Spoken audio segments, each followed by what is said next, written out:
Oi, gente, vim trazer aqui para vocês mais um conto de consultório. Esse conto é bem diferente do usual, ok? É um paciente traumático, ele fez uma entorse. Esse rapaz, ele era jogador de futebol profissional e depois que ele fez essa entorse, ele começou a sentir dor no tornozelo todas as vezes que ele corria. Ele fez todas aquelas fases clássicas da fisioterapia, de parte anti-inflamatória, analgésica, treino de corrida, de salto, até pelo tipo de trabalho dele, ele fez a fase de fortalecimento, ele fez tudo corretinho.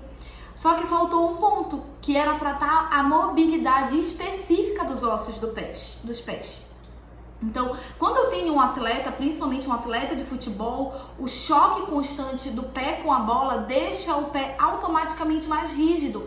E isso é ruim para o jogador, porque ele precisa que quando o pé dele sente no chão, ocorra um certo movimento de amortecimento. E isso é ainda mais importante para ele, que passa muito tempo correndo, do que para nós, pessoas normais, que só usamos o pé para se deslocar uma vez ou outra correr. Então, todas aquelas pessoas que precisam correr, que gostam de correr, elas precisam ter uma boa maleabilidade dos ossos do pé. E era exatamente o que ele tinha perdido. O sintoma dele, inclusive, era bem clássico. A primeira pergunta que eu fiz para ele foi: como foi que ele torceu esse pé? Se ele estava com o peso do pé apoiado ou se ele não estava com o peso do pé apoiado, se foi, por exemplo, um carrinho, uma entrada na bola, que isso gera repercussões diferentes nos bloqueios dos ossos do pé.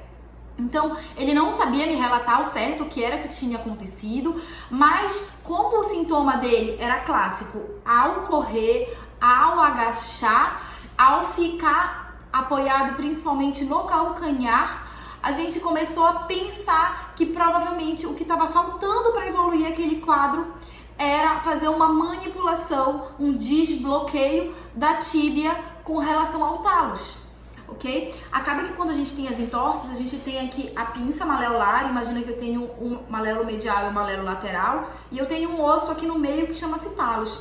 Quando eu faço a entorse, com o peso do corpo em cima do pé, eu gero como se fosse um encastamento dessas estruturas e elas acabam ficando fixadas. O talos perde a capacidade de deslizamento para frente e para trás, importante para correr o movimento de dorsiflexão e de flexão plantar. Então, na hora que eu fui testar esse paciente, eu botei ele em pé, palpei o talos e pedi para ele reproduzir o movimento. Eu percebi que o talos dele não movimentava. E aí, o tratamento era simples. Fazia a descompressão dessa articulação. Fiz a descompressão, botei ele para andar, não sentiu dor. Pedi para ele agachar, pedi para ele subir no step, pedi para ele dar uma rápida corridinha dentro do consultório, ele não sentiu nada de dor. Eu não levei nem 10 minutos atendendo esse paciente, eu levei 20 criando esse raciocínio, mas não levei nem 10 atendendo, fazendo o que de fato eu precisava atender. Então, o que eu quero passar com esse caso de consultório? É que o principal é entender a anatomia, a biomecânica e o diagnóstico do que você precisa mexer para fazer cada um dos movimentos, ok? Principalmente quando a gente está falando de atleta. Para mim, esse é o grande X da questão.